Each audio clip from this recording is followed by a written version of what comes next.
Всем привет, дорогие друзья! Сегодня будем готовить торт Наполеон. Он, наверное, самый любимый и самый вкусный для многих из вас, и для меня в том числе, и для моей семьи.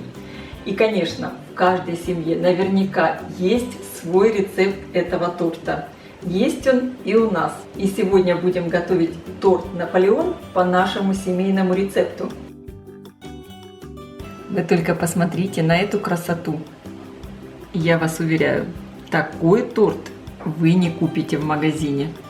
Торт получается высокий, с вот этими классными слоеными коржами и много замечательного нежного крема пломбир с вкусом ванильного мороженого. Настоящий Наполеон довольно трудно вот так вот отломить вилкой, поэтому я отрезаю кусочек обычно и вот так ем Наполеон слоями.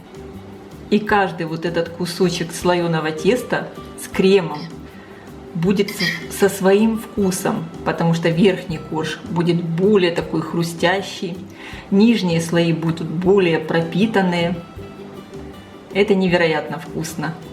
И для рецепта мне понадобится примерно 400 граммов муки, одно яйцо. Я использую яйцо крупного размера. 1 столовая ложка уксуса. Используем уксус от 5 до 9%. Пол чайной ложки соли, 180 мл воды. Также для слоения теста мне понадобится сливочное масло 250 граммов.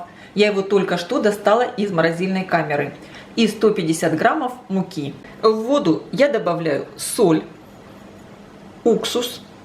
Уксус в тесто добавляем для того, чтобы оно было хрустящим. И добавляю яйцо. Хорошо перемешиваю. В миску просеиваю муку. Делаю небольшое углубление и вливаю сюда воду с яйцом и уксусом. Замешиваю тесто.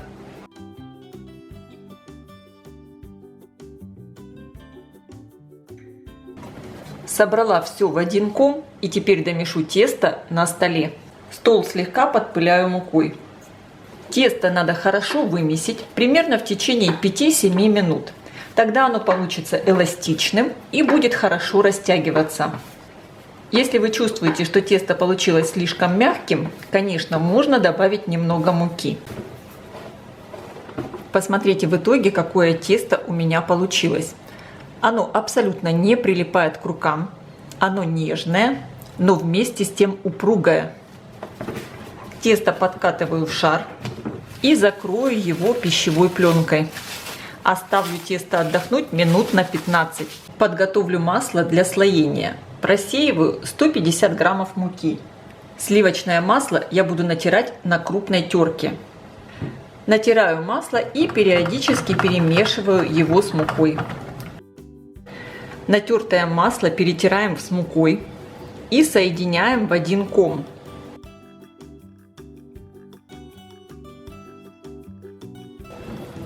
У меня получилась вот такая масляная вязкая масса. Рабочую поверхность подпыляю мукой. Выкладываю тесто. Раскатываю тесто в квадрат. Толщина теста получилась примерно полсантиметра. На середину выкладываю масляную смесь и немного разровняю. И сейчас все запечатаем конвертом. Излишки муки сметаю кисточкой.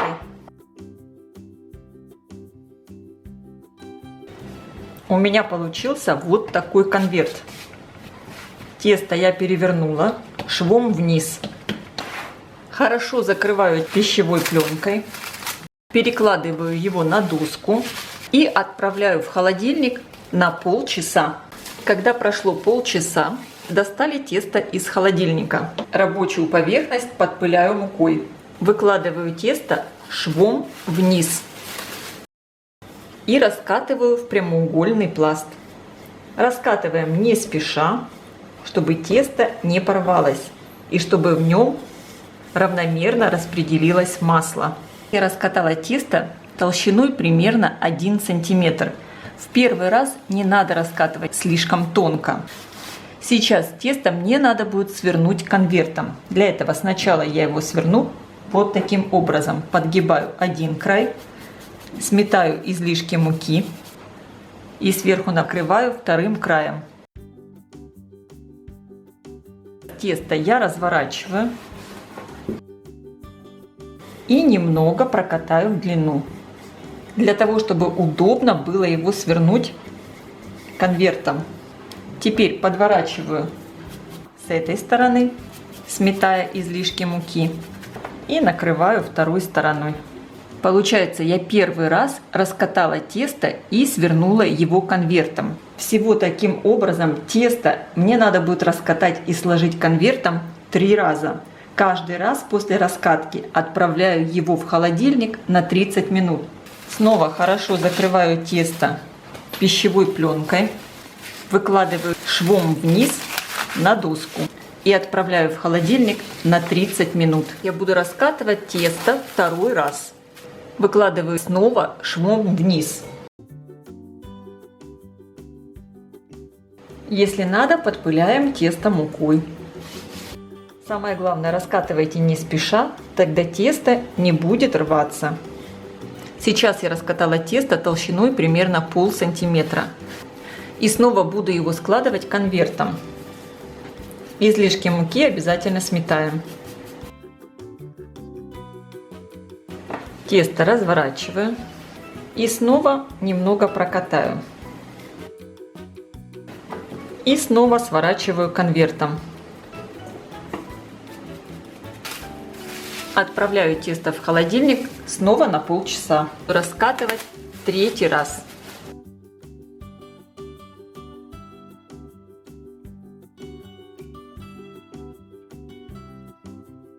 Сейчас мое тесто я переверну. Я это делаю для того, чтобы красивая сторона получилась сверху. Если у вас где-то слегка прорывается тесто, в этом нет ничего страшного, просто подпыляйте мукой. И сейчас я его буду складывать только книжкой, не конвертом.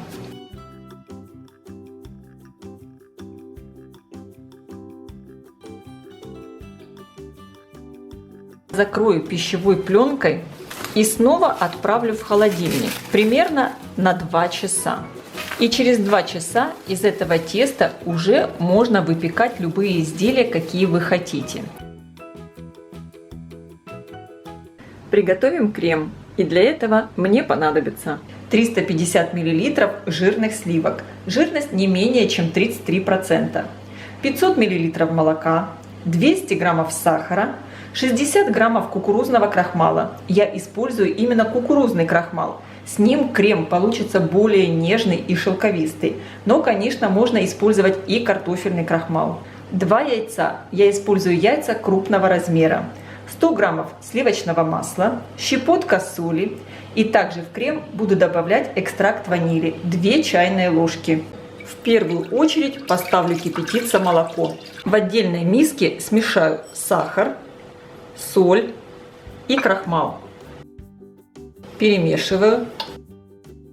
Добавляю в смесь яйца и хорошо размешиваю до однородности.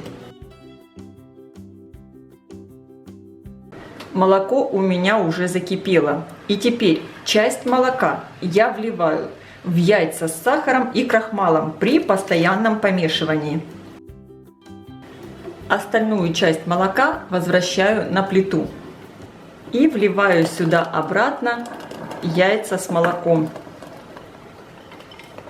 И теперь при постоянном помешивании варю мой заварной крем до того момента, как он загустеет и закипит.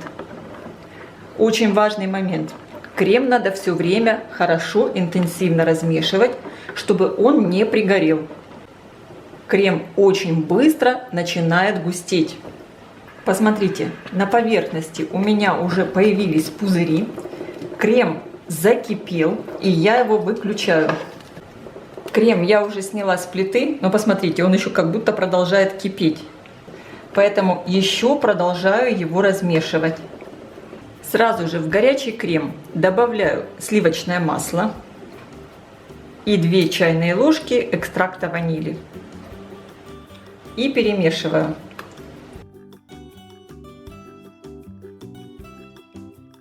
Крем я переливаю в миску, чтобы он быстрее остывал.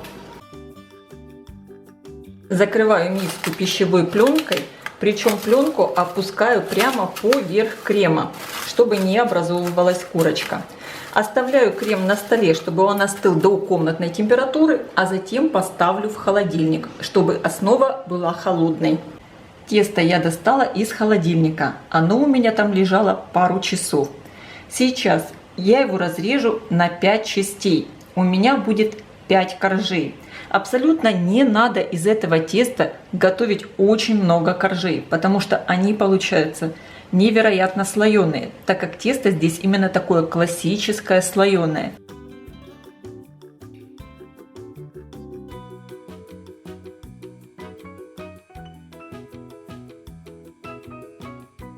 Каждый кусочек теста буду раскатывать в тонкий прямоугольный пласт. При необходимости подпыляйте тесто мукой.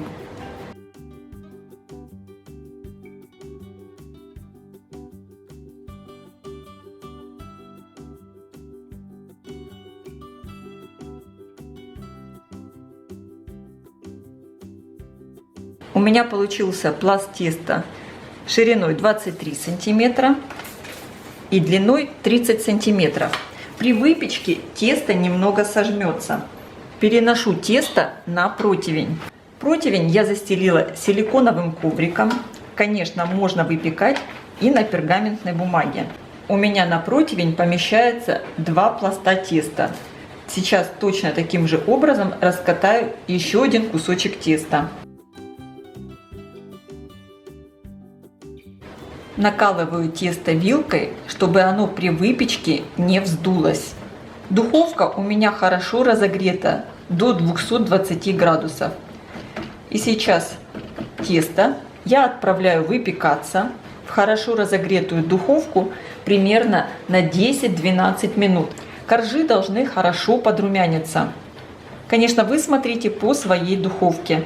Противень я достала из духовки. Посмотрите, как хорошо подрумянились коржи, и вы видите, тесто сжалось. Сами коржи стали меньшего размера. Сразу горячие коржи я обрежу. Какое получилось хрустящее тесто!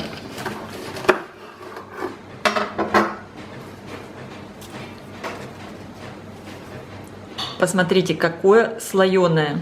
Обрезочки, конечно, не выбрасываем. Будем из них делать крошку и декорировать Наполеон. Мой торт получится размером 24 на 18 сантиметров. Я уже испекла все коржи и обрезала их до одинакового размера. Сразу же все обрезки измельчу в крошку. Прямо руками. Видите?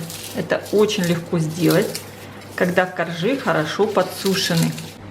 Когда заварная основа полностью остыла, она у меня даже стояла в холодильнике, и сейчас она абсолютно холодная, можно продолжать делать крем дальше. Будем взбивать сливки. Чтобы сливки хорошо взбивались, они обязательно должны быть холодными, из холодильника и жирными. Жирность не менее чем 33%. Я хорошо взбила сливки до таких средних пиков, не слишком плотных. Сейчас миксером я немного перемешаю заварной крем. Теперь он охотнее будет перемешиваться со сливками. В несколько приемов добавляю заварной крем в сливки. Перемешиваю.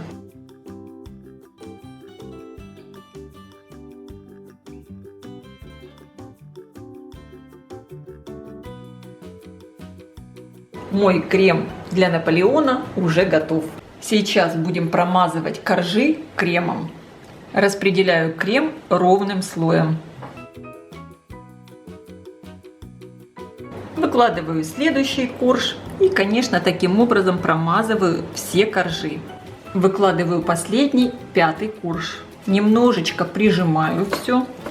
И теперь весь тортик сверху и бока промазываю кремом.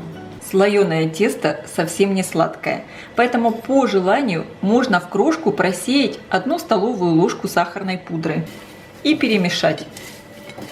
И теперь крошкой присыпаю и верх, и бока тортика. Мне кажется, что традиционное украшение самое лучшее. Здесь больше и ничего не надо. Сейчас, конечно, опять-таки, как обычно, самое сложное. Надо дождаться, когда торт немного пропитается. Вообще для Наполеона это все по вашему выбору.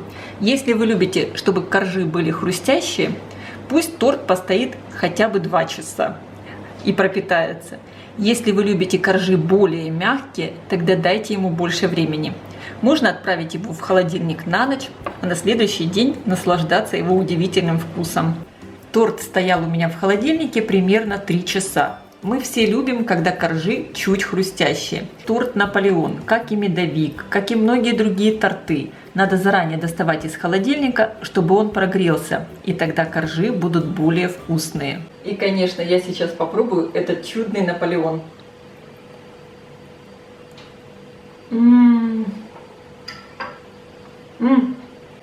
Друзья, торт получился просто обалденно вкусный. Здесь такие классные слоеные коржи и много крема. Крем как мороженое. Хочу сразу сказать, чем меньше пропитывается торт, тем более хрустящие коржи. Вот сейчас, пока я снимала это видео, тортик у меня постоял достаточно долгое время при комнатной температуре, и коржи стали такие нежные, такие мягкие. В общем, сами выбирайте, кому как нравится Наполеон с хрустящими коржами или с очень нежными и мягкими коржами. Кстати, пишите в комментариях, какой Наполеон нравится вам больше. А я желаю всем приятного аппетита, ставьте лайки, пишите ваши комментарии, делитесь этим новым видео с вашими друзьями в социальных сетях. Мне будет очень приятно. И, конечно, подписывайтесь, кто еще не подписан, на мой канал Люда Изи Кук. Позитивная кухня. Всем пока!